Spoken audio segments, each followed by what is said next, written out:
السلام علیکم ورحمۃ اللہ وبرکاتہ۔ اعوذ باللہ من الشیطان الرجیم، بسم اللہ الرحمن الرحیم۔ لا اقسم بهذا البلد وانت حل بهذا البلد ووالد وما ولد لقد خلقنا الانسان فی کبد۔ صدق اللہ العلی العظیم۔ رب اشرح لی صدری ویسر لی امری واحلل عقدۃ من لسانی یفقہوا قولی ربی زدنی علما۔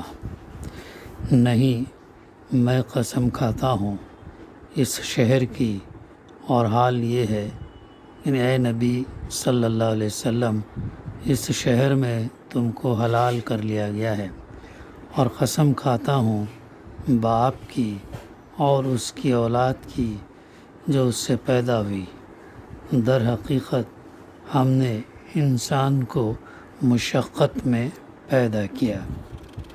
سورہ البلد کی ابتدائی 4 آیتیں ہیں، جس کی تلاوت اور ترجمانی ابھی ہم نے سماعت فرمائی۔ اس سورت کی تفسیر میں جانے سے پہلے ہم اس کا زمان نزول، نام اور موضوع مضمون کیا ہے اس پر گفتگو کریں گے، پھر آگے بڑھیں گے انشاءاللہ۔ بلد کے معنی ہوتے ہیں شہر کے، اور یہاں پہلی آیت لا اقسم بہذا البلد کے لفظ البلد کو اس کا نام قرار دیا گیا ہے، یہ سورہ کا۔ اور زمان نزول اور انداز بیان کے مطابق جو ہے یہ مکہ معظمہ کے ابتدائی دور کی صورتوں میں سے ہے، مگر ایک اشارہ اس میں ایسا ہے موجود ہے جو پتہ دیتا ہے کہ اس کے نزول کا زمانہ وہ تھا جب کفار مکہ رسول اللہ صلی اللہ علیہ وسلم کی دشمنی پر تل گئے تھے، اور آپ کے خلاف ہر ظلم اور زیادتی کو انہوں نے اپنے لیے حلال کر لیا تھا۔ یہ اس کا زمان نزول۔ اب اس کا موضوع اور مضمون، اس سورہ میں ایک بہت بڑے مضمون کو چند مختصر جملوں میں سمیٹ دیا گیا، اور یہ قرآن مجید کا کمال اعجاز ہے کہ ایک پورا نظریہ حیات، یعنی مقصد زندگی کا یہ فلسفی یا نظریہ جسے ہم کہتے ہیں، جسے مشکل سے ایک ضخیم کتاب میں بیان کیا جا سکتا تھا، اس چھوٹی سی صورت کے چھوٹے چھوٹے فقروں میں نہایت مؤثر طریقے سے بیان کر دیا گیا۔ اس کا موضوع دنیا میں انسان کی اور انسان کے لیے دنیا کی صحیح حیثیت سمجھانا، اور یہ بتانا ہے کہ اللہ نے انسان کے لیے سعادت اور شقاوت کے دونوں راستے کھول کر رکھ دیے ہیں، ان کو دیکھنے اور ان پر چلنے کے وسائل بھی اسے فراہم کر دیے ہیں، اور اب یہ انسان کی اپنی کوشش اور محنت پر موقوف ہے کہ وہ سعادت کی راہ چل کر اچھے انجام کو پہنچتا ہے یا شقاوت کی راہ اختیار کر کے برے انجام سے دوچار ہوتا ہے۔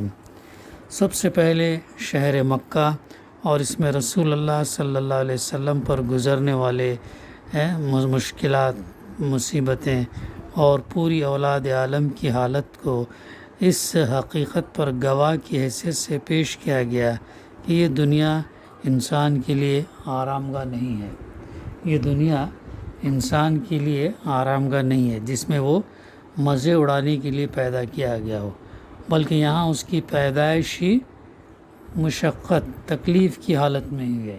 انسان کی پیدائش جو ہے مشقت میں ہوئی ہے، تکلیف میں ہوئی ہے۔ اس مضمون کو اگر سورہ نجم کی آیت نمبر 39 لیس للانسان الا ما سعی کے ساتھ ملا کر دیکھا جائے تو بات بالکل واضح ہو جاتی ہے۔ اس کارگاہ دنیا میں انسان کے مستقبل کا انحصار اس کی صحیح اور کوشش اور محنت اور مشقت پر ہے۔ آگے کا جو ہے معاملہ دارمدار اس کی صحیح کوشش، محنت، مشقت پر ہے۔ اس کے بعد انسان کی یہ غلط فہمی دور کی گئی کہ یہاں بس وہی وہ ہے اور اوپر کوئی بالا تر طاقت نہیں ہے جو اس کے کام کی نگرانی کرنے والی اور اس پر مواخذہ کرنے والی ہو۔ پھر انسان کے بہت سے جاہلانہ اخلاقی تصورات میں سے ایک چیز کو بطور مثال لے کر بتایا گیا کہ دنیا میں اس نے بڑائی اور فضیلت کے کیسے غلط معیار تجویز کر رکھے ہیں۔ ظاہر ہے جب انسان اللہ کی بھیجی ہوئی تعلیمات اور اللہ کے بھیجے ہوئے انبیاء کی تعلیمات پر اگر عمل پیرا نہیں ہوگا تو پھر غلط راستوں کے غلط نظریات اور غلط پھر تجویزیں، غلط راستہ جو ہے پھر چنتا ہے۔ جو شخص اپنی کبریائی یعنی بڑائی کی نمائش کے لیے ڈھیروں مال لٹاتا ہے اور وہ خود بھی اپنی انشاء خرچیوں پر فخر کرتا ہے اور لوگ بھی اسے خوب داد دیتے ہیں، حالانکہ جو ہستی اس کے کام کی نگرانی کر رہی ہے وہ یہ دیکھتی ہے کہ اس نے یہ مال کن طریقوں سے حاصل کیا اور کن راستوں میں کس نیت اور کن اغراض اور مقاصد کے لیے خرچ کیا گیا۔ یہ بھی بات ہمارے سامنے بارہا آتی ہے کہ اللہ تعالیٰ قیامت کے دن جو ہے جب انسان کے نامہ اعمال کو جانچیں گا تو اس سے جو حساب کتاب جو لیں گا، جو اعمال کے پیچھے جو نیت تھی، جو غرض تھی، جو مقصد تھا، اس کو بھی جانچے گا۔ اس کے اندر اگر ریا ہے، دکھاوا ہے، نام نمود ہے، نمائش ہے تو پھر وہ ضائع ہو جائیں گی اور دے دی اس کو دنیا میں ہی دے دیا جائے گا، اس کے لیے وہاں پر کچھ نہیں رہے گا۔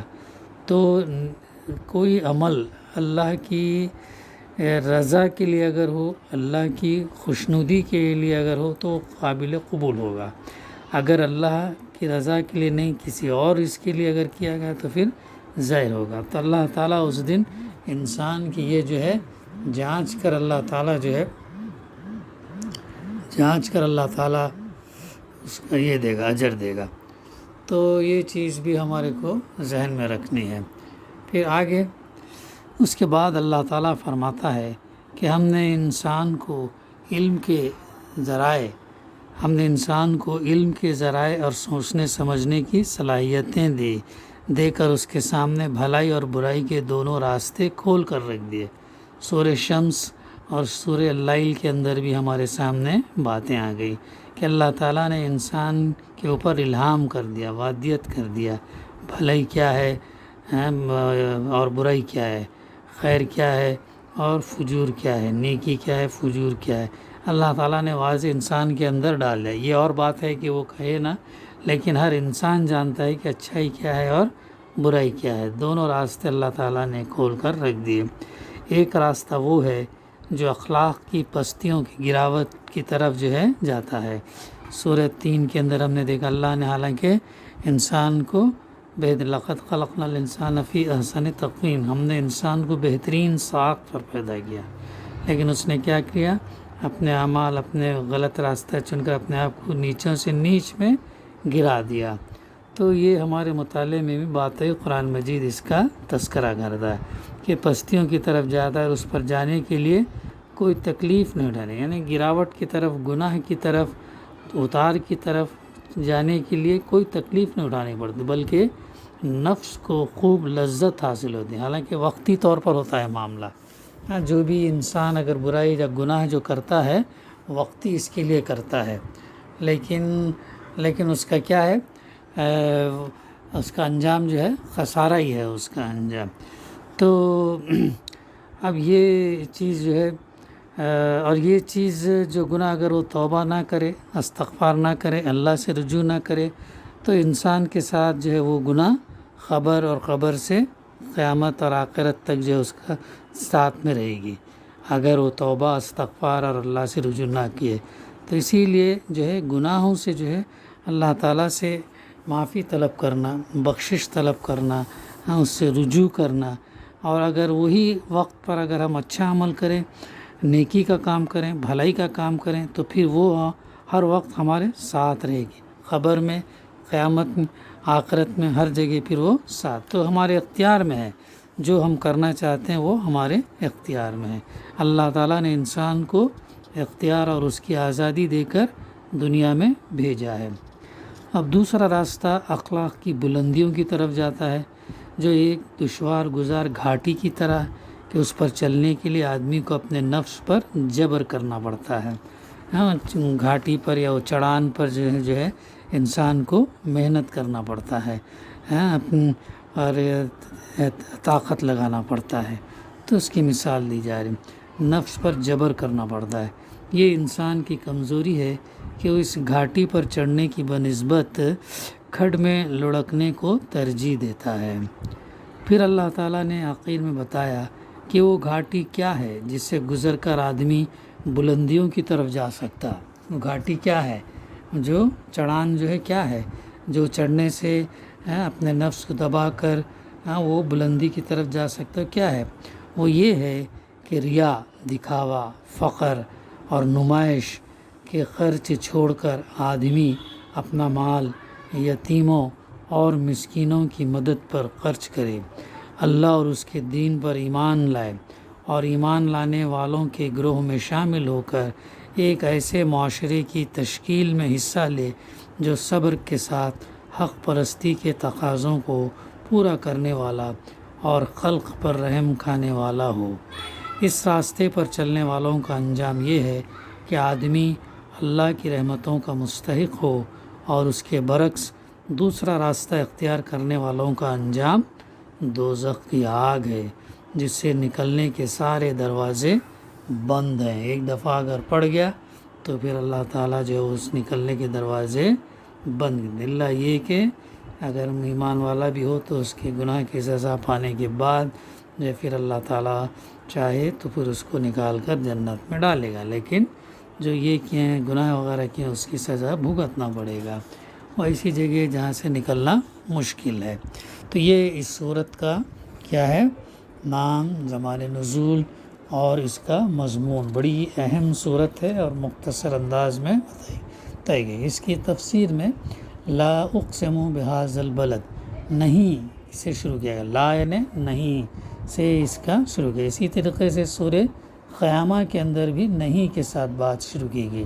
اس سے نہیں سے بات شروع کرنے کے معنی کیا رکھتا ہے، یعنی کہ لوگ جو ہے کوئی غلط بات کہہ رہے تھے جس کی تردید کرتے ہوئے فرمایا گیا کہ نہیں، وہ بات نہیں ہے جو تم سمجھے بیٹھے ہو، بلکہ میں فلاں فلاں چیزوں کی قسم کھاتا ہوں کہ اصل بات یہ ہے۔ اب رہا یہ سوال کہ وہ بات کیا تھی جس کی تردید میں یہ کلام نازل ہوا، تو اس پر بات کا مضمون خود دلالت کر رہا ہے۔ کفار مکہ یہ کہتے تھے کہ ہم جس طرز زندگی پر چل رہے ہیں اس میں کوئی خرابی نہیں، دنیا کی زندگی بس یہی کچھ ہے کہ کھاؤ پیو، مزے اڑاؤ اور جب وقت آئے تو مر جاؤ۔ یہ تھا، یہ ان کی زندگی کا مقصد تھا، کفار مکہ کا۔ اور آج بھی دیکھتے ہیں ہم بہت سارے ایمان نہیں لانے والوں کا، بہت سارے کمزور ایمان رکھنے والوں کا، اور بہت سارے لوگوں کا جو ہے مقصد کیا ہوتا ہے، یہ زندگی کو ہی سب کچھ بناتے ہیں۔ بلکہ قرآن مجید بار بار اس کا تذکرہ کرتا کہ دنیا کی زندگی عارضی زندگی، ٹیمپریری، اصل زندگی آخرت کی جو ابدی ہے اور بہتر ہے۔ تو ان کا یہی تھا۔ تو محمد صلی اللہ علیہ وسلم جو ہے ہمارے خواہ مخواہ جو ہے ہمارے اس طرز زندگی کو غلط ٹھہرا رہے ہیں اور ہمیں ڈرا رہے ہیں کہ اس پر کبھی ہم سے باس پرس ہوگی اور ہمیں جزا سزا سے سابقہ پیش آئے گا۔ یہ بات اللہ کے رسول صلی اللہ علیہ وسلم نے کہتے تھے، قولوا لا الہ الا اللہ تفلحون، کہو لا الہ الا اللہ تم کامیاب ہو جاؤ گے۔ تو یہ جو ہے ان کا نظریہ تھا۔ اللہ کے رسول صلی اللہ علیہ وسلم کو بات مان کر نہیں دیتے۔ تو اس کے بعد فرمایا گیا، اقسم بہذا البلد، میں قسم کھاتا ہوں اس شہر کی، یعنی شہر مکہ کی۔ اس مقام پر یہ بات کھولنے کی کوئی ضرورت نہ تھی کہ اس شہر کی قسم کیوں کھائی جا رہی ہے۔ اہل مکہ اپنے شہر کا پس منظر خود جانتے تھے، کس طرح ایک بے آب وگیا وادی میں سنسان پہاڑوں کے درمیان حضرت ابراہیم علیہ السلام نے اپنی ایک بیوی اور ایک شیر خوار بچے کو یہاں لا کر بے سہارا چھوڑا۔ بی بی ہاجرہ اور حضرت اسماعیل علیہ السلام ان کو لا کر وہاں پر چھوڑا، اکیلے چھوڑا، اور جو ہے پھر وہاں سے وہ چل دیے۔ حالانکہ بی بی ہاجرہ نے سوال کیا، آپ مجھے اکیلے اس جگہ چھوڑ کر بے آب وگیا وادی میں چھوڑ کر کہاں چلے جا رہے ہیں؟ تو آپ نے پلٹ کر بھی نہیں دیکھا، 2 دفعہ سوال کیا تو پلٹ کر بھی نہیں دیا. تیسری دفعہ جب انہوں نے سوال کیا کیا یہ اللہ کی مرضی ہے، تو پھر پلٹ کر کہا کہ ہاں اللہ کی مرضی ہے. کتنی آزمائشیں ہوئیں ابراہیم علیہ السلام کے ساتھ، ہاں اسماعیل علیہ السلام کے ساتھ، اور ہر آزمائش میں ابراہیم علیہ السلام جو ہے ثابت قدم رہے. اس لیے اللہ تعالیٰ نے ان کے درجات کو بلند کیا، خلیل اللہ کا لقب دیا کہ کوئی سننے والا نہیں تھا. اور پھر یہ جانتے تھے، قریش اور اہل مکہ جو ہے جانتے تھے، اور پھر کس طرح یہ شہر آخر کار تمام عرب کا مرکز بنا. ابراہیم علیہ السلام اور اسماعیل علیہ السلام خانہ کعبہ کی جب تعمیر کی تو یہ جو ہے مرکز بنا، اور ایسا حرم قرار پایا کہ صدا برس 100 سال تک عرب کی سرزمین بے آئین میں اس کے سوا امن کا کوئی مقام نہ تھا، صرف یہاں پر ہی جو ہے امن ہوتا تھا. تو یہ بات جو ہے فرمایا لا اقسم بہذا البلد، نہیں میں قسم کھاتا ہوں اس شہر کی، وانت حل بہذا البلد، اور حال یہ ہے کہ اے نبی صلی اللہ علیہ وسلم اس شہر میں تم کو حلال کر لیا گیا. ہاں اس کے 3 معنی مفسرین نے بیان کیے ہیں، تو انشاءاللہ ہم آئندہ اس کا سلسلہ جاری رکھیں گے.